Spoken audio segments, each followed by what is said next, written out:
Hello everybody and welcome back to Miniature Hub. Today you're with me, Joe, and I'm going to be going over the action phase of A Song of Ice and Fire, the miniatures game. More specifically, I'm going to be doing the maneuver action and how to do that in the game. Unlike Warhammer, this game basically works on like an alternating activation system. So I'm just going to briefly explain how that works. When the game starts, when everyone's deployed, the first player obviously goes first. They choose a combat unit or a non-combat unit and they activate that unit. They perform one of the actions, either doing a maneuver, a march, a charge, retreat or attack, if they're a combat unit, and then if they're a non-combat unit, they'll place that unit on the tactics board and do all of that kind of stuff. I'm more specifically going to go into the maneuver. So basically what I'm going to show is I am playing as the Targaryen player over here with my Unsullied, and I'm going against a Free Folk army over here with the Frozen Bear Short Riders. So first I'm going to activate the Unsullied unit. So once a unit has activated, they cannot activate until the next round. So basically the round ends when everyone's activated all their units. So you alternate between players. Once everyone's activated all their units, the round ends and the next round begins. You can choose to pass if you want to. Generally speaking, you don't want to do that. There might be some specific scenarios where you would want to pass. So you basically still activate that unit, but you're not actually going to do anything with the unit. But that's very specific scenarios. Like say the tactics board's full with your with other NCUs, and then you can't actually place your NCU, then you would have to pass it, unfortunately. But I'm just going to go through the maneuver action. So first, what you do is you select the unit, obviously, and then when you do a maneuver, it's basically a 3-step process. You pivot, you move your distance value, and then you pivot again. It's quite straightforward. It's not very difficult to perform. So I'm just going to give an example with these Unsullied over here.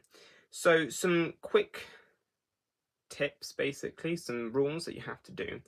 When you pivot, you can pivot through your friendly units and enemy units as long as they don't land on those units. So you can pivot through, and I'll show you what I mean by that, but you can pivot through, and as long as they don't land on those units, that's a legitimate pivot. When you move, you can't move within 1 inch of an enemy. Unless it's a charge, because obviously if you're charging, you're actually going straight into the enemy and actually engaging them in combat. But if it's a regular maneuver, you can't end within 1 inch. Because, well, generally speaking, if you wanted to actually engage, you would probably be charging anyway, and then you could go within 1 inch. But as long as you're not within 1 inch, it's fine. So I'm going to pivot this Unsullied first. So what pivoting actually means is there's a center point on the base, and what you're doing is you're just turning it so the unit doesn't actually move, but it's as if something spun it on its center point. So you're not actually moving the unit forwards, backwards, sideways, whatever.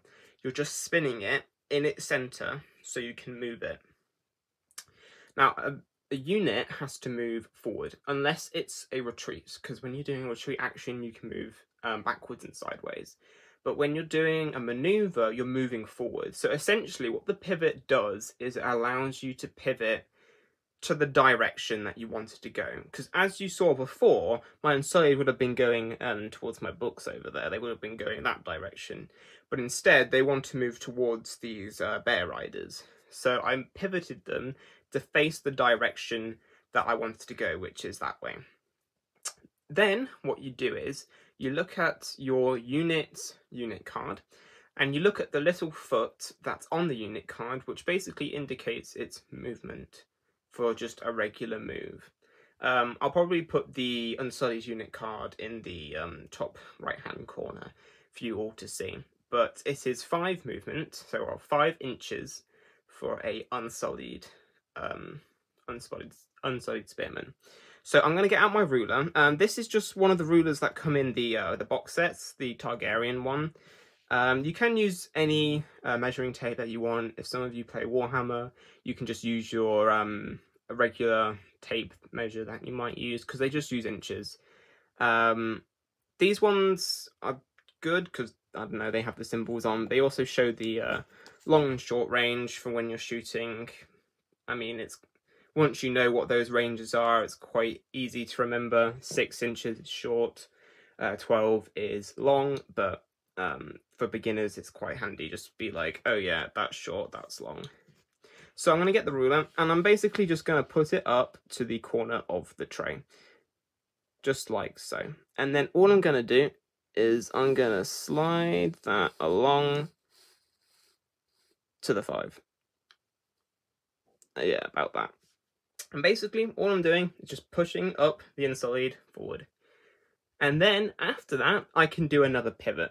Now, I probably won't want to pivot in this scenario, only because